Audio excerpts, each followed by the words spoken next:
The spiritual world controls the physical world.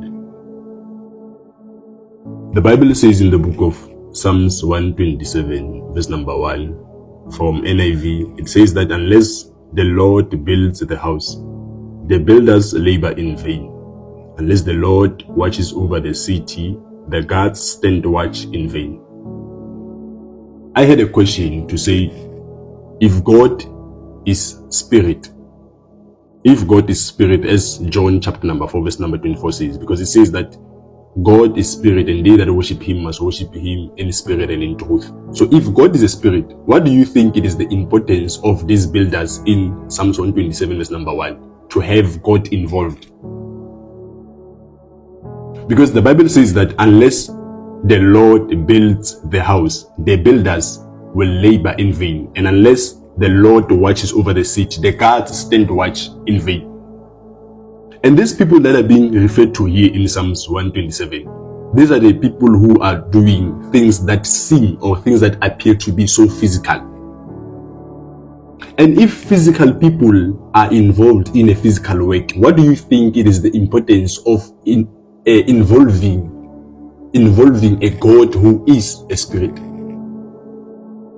Now, this is my understanding.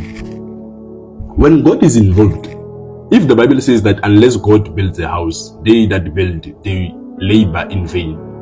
And unless God watches over the city, the guards, they stand watch, but in vain. This also means that this God who is a spirit, when he is to be involved in a physical work, what he's going to do is that he's going to do something not to the hands of the builders who are building the house. And again, he's going to do something not to the physical eyes of the watchmen who are standing guards over the city.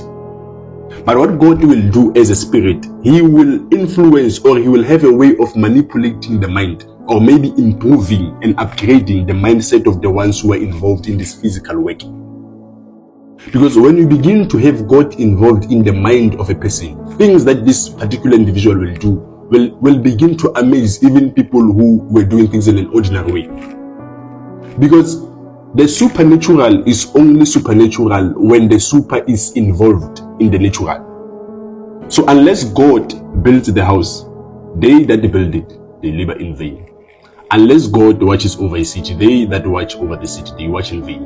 Unless God starts a business, they that start the business, they start it in vain.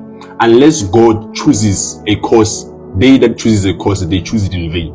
Unless God starts a career, they that start the career, they start it in vain. Unless God builds families, those who build families, they build them in vain.